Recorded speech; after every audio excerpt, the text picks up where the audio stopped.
જય માં, જય રમણ.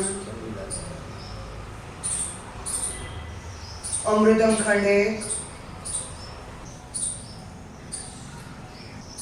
તમો તમારી આત્મપ્રભાને નિસ્તેજ બનાવી દીન બનશો નહીં, નિસત્વ બનશો નહીં. માયાનું દાસત્વ તમારા તેજ, જ્ઞાન અને આનંદને ક્ષીણ કરી નાખશે. તમારા અંતરાત્માના અવાજને મંદ કરી નાખી સંકીર્ણ વૃત્તિઓને સતેજ બનાવશે. તમોને ભયગ્રસ્ત બનાવી અસત્યોનો આશરો લઈ અધોગતિ કરાવશે. પૂજ્યભાઈ, આપણે જો અલગ રસ્તે ગયા તો આપણું શું થાય? અધોગતિ સુધીની વાત કરે છે. માનવ જન્મ મેં પહેલા પણ કહ્યું છે, પ્રભુ પ્રદત્ત મહામૂલ્ય ગિફ્ટ છે. એની અંદર ઉદ્ધવીકરણ શક્ય છે, અન્ય યોનિમાં નથી. તો આપણે ઉદ્ધવીકરણ કરવું છે કે અધોગતિ કરવી છે, નક્કી આપણે કરવાનું. એકચ્યુઅલી આપણે શું છીએ? આનંદમયના, જગત જનનીના, જગદંબાના શિશુ, રાજરાજેશ્વરીના રાજ શિશુ. હવે એક જ વસ્તુ સમજાવું. અગ્નિમાંથી બહાર આવેલો તણકો કેવો હોય? દાહક. સમુદ્રમાંથી બહાર આવેલી બુંદ કેવી હોય? શીતળ. તો આપણે ખુદ જગદંબાનો સ્પાર્ક છીએ. જેવા તેવા ને તો આપણે તો હીરકની જેમ ચમકતા હોવા જોઈએ, સ્ફટિક જેવા પારદર્શક હોવા જોઈએ. પવિત્રતાને પણ પવિત્રતા યાદ અપાવે એવા આપણે પવિત્ર હોવા જોઈએ. આપણું મૂળ સ્વરૂપ છે. મૂળ સ્વરૂપ તડકાનું અગ્નિ તો ગરમ, બુંદનું સમુદ્ર તો એ શીતળ, ચંદ્ર ને ચાંદની તો કે શીતળ, સૂર્યના કિરણો તો કે ઉષ્મા ભર્યા અને પછી દાહક. તો આ બધું જેમાંથી જે આવ્યું એવું છે. આપણે એમાંથી આવેલા જ સ્પાર્ક છીએ. જગદંબાના એક પાસ માત્ર હીરક તરીકે લો ને તો એના અનેક પાસા છે. જગદંબા રૂપી હીરાના અનેક પાસા છે. એમાંનો એક પાસો આપણે, એમાંનો એક કણ પણ આપણે, એમાંનો એક સ્પાર્ક પણ આપણે. એમાંથી સ્પાર્ક તરીકે બહાર આવ્યા તો એવા જ પવિત્ર, એવા જ તેજસ્વી, એવા જ તેજોમય, એવા જ પોટેન્શિયલ યુક્ત, એવા જ શક્તિશાળી પણ નથી રહ્યા. કારણ આપણી આત્મપ્રભા જે તેજોમય હતી એ દીન બની ગઈ. કેવી રીતે? ગંગોત્રીમાંથી ગંગાનું પાણી આવ્યું ત્યારે સ્ફટિક જેવું હતું. નીચેના રેતી અને પથ્થર પણ દેખાતા. આગળ વધતા વધતા આજુબાજુનો મહેલ અંદર પડ્યો અને ગંગા પાણી ઢોળાય છે. આપણે છૂટા પડ્યા ત્યારે એવા જ હતા, હમણાં મેં વાત કરી. પણ આપણી અંદર ષડરીપુઓ આવ્યા. આપણી અંદર ન જોઈએ એવી ઘણી બધી વસ્તુઓ અંદર આવી ગઈ જેને કારણે આપણું વ્યક્તિત્વ ઢોળાય ગયું.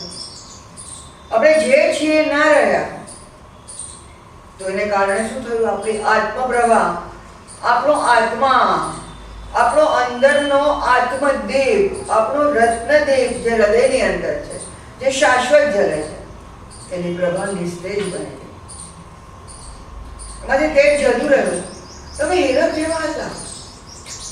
અત્યારે ખોટો હીરો બતાવું ને એવું પણ તેજ નથી રહ્યો. ઓરિજિનલ હતા. તો તમારી આત્મપ્રભાને નિસ્તેજ બનાવો. દીનહીન બનશો નહીં.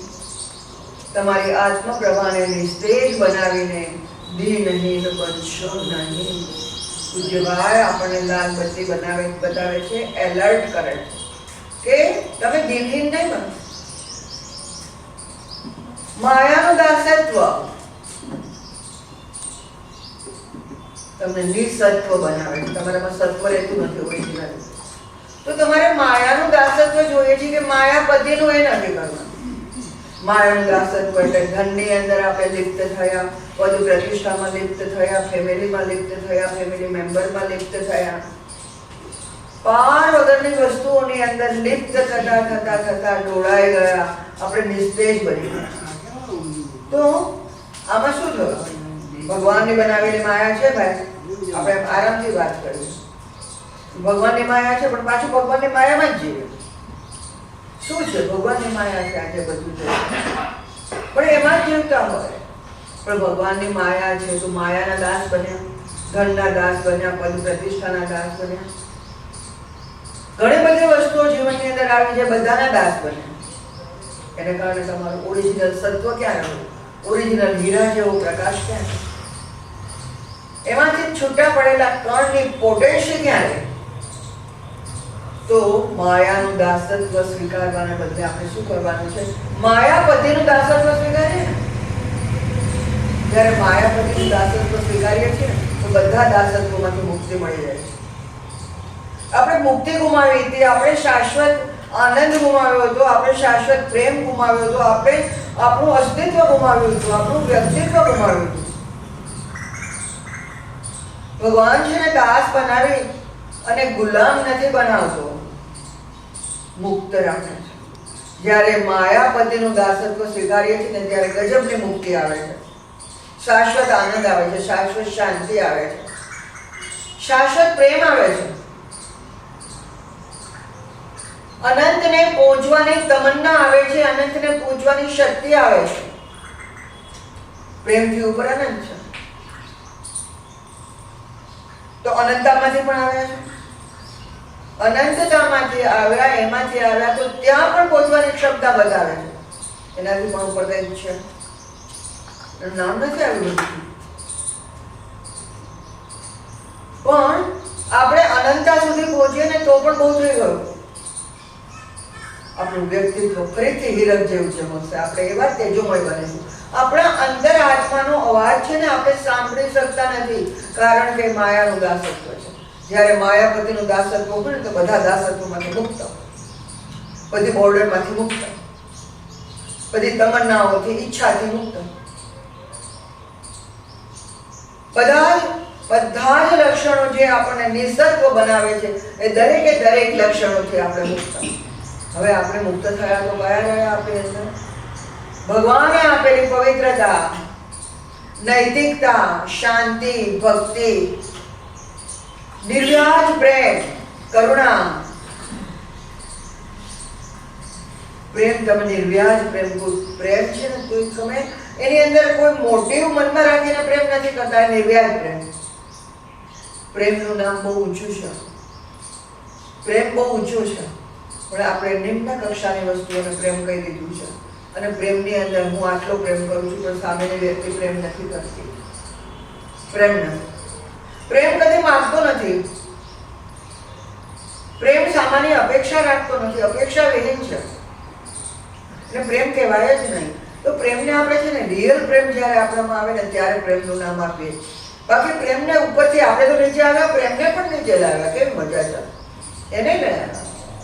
તો એને કારણે શું થયું કે આપણા અંતર આત્માની અંદર જે રત્નદીપ જલે છે, જે શાશ્વત દીપ જલે છે, જે બહાર ક્યાંય નથી મળતો, એ ભગવાન આપણા અંદરમાં બેઠો છે, એ પણ કંઈક અવાજ કરીને આપણને કહે છે. અવાજ ક્ષીણ થઈ ગયો,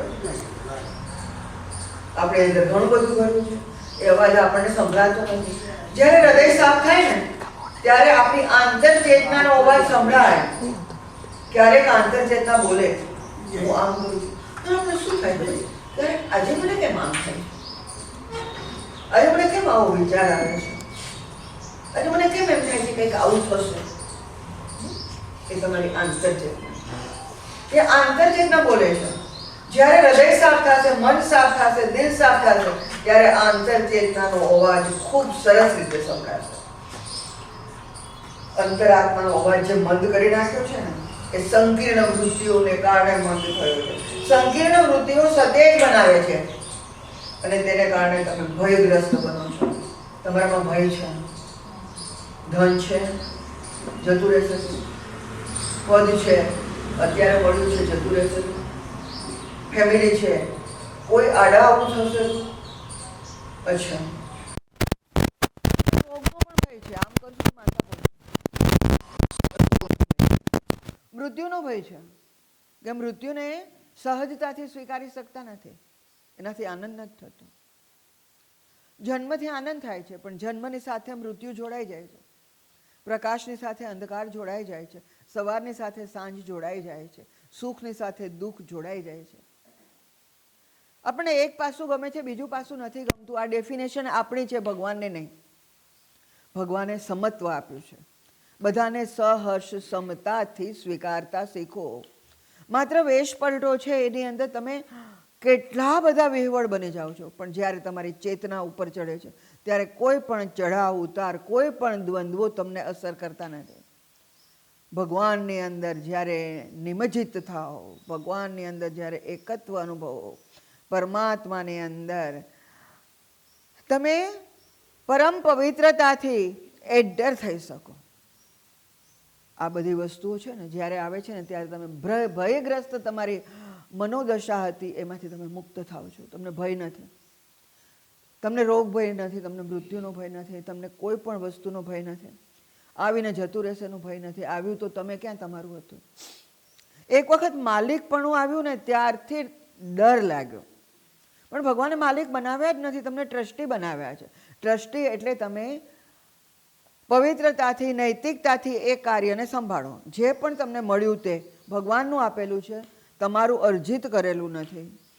જે ભગવાને આપ્યું એ તમારે સંભાળવાનું છે. નૈતિકતાથી સંભાળો, પ્રેમથી સંભાળો, શાંતિથી સંભાળો. પણ જ્યારે ટ્રસ્ટીમાંથી માલિક બનો છો ને ત્યારે બધા દુઃખ આવે છે. આ ભગવાનનું સોંપેલું કાર્ય છે ને હું ભગવાનનું કાર્ય કરું છું. ભાઈ નથી કહેતા કે તમારું ઘર બહાર છોડીને જતા રહો, પણ ભગવાનને સોંપી દો. અને તમે કાર્ય કરો ભગવાનને સોંપ્યા પછી તો એ કાર્ય કર્મ બનતા નથી. માત્ર આટલું જ, બધું એ જ છે, પણ ભગવાનને સોંપી દો. એનું શરણ અને એના ચરણ સ્વીકારી લો. એક વખત શરણાગતિ સ્વીકારી લીધી ને પછી ભગવાન બધું ઉપાડી લે છે. પછી તમે કંઈ કરતા જ નથી. જે કરી રહ્યો છે એ ભગવાન કરી રહ્યો છે. જ્યારે આવી વૃત્તિ આવે ને, જ્યારે આવો સમય આવે ને ત્યારે નિસ્તેજ આત્મપ્રભા છે ને ફરીથી સતેજ થશે. તમે દિન નહીં લાગો, તમે નિસત્વ નહીં લાગો, તમે સત્વ સહિત લાગશો. તમે દિન નથી, તમે રાજેશ્વરીના રાજ શિશુ છો. એ તમારામાં આકાંક્ષા, તમન્ના, ઉર્જા, એ સ્પિરિટ તમારામાં આવશે અને તમે મસ્તીથી તમારું જીવન ખૂબ સરસ રીતે પસાર કરી શકશો. તો આપણે દાસત્વ સ્વીકારીએ તો માયાનું નહીં, માયાપતિનું. એ આપણને ઉર્ધ્વગતિ કરાવશે. પણ માયાનું દાસત્વ સ્વીકાર્યું ત્યારે આપણે અસત્યના આશ્રયે પણ જઈ શકીએ. કેમ કે આ બધું આમ નથી થતું, આને મળવાથી આમ થાય, આમ કરવાથી થાય. એને કારણે આપણે અસત્ય તરફ જઈએ છીએ અને ત્યાં આપણી અધોગતિ થાય છે. તો આપણે ઉર્ધ્વગતિ માટે માયાનું દાસત્વ સ્વીકારવામાં ખસી જઈએ, હટી જઈએ. માયાપતિનું દાસત્વ સ્વીકારી મુક્ત બનીએ. જય મા, જય રમણ.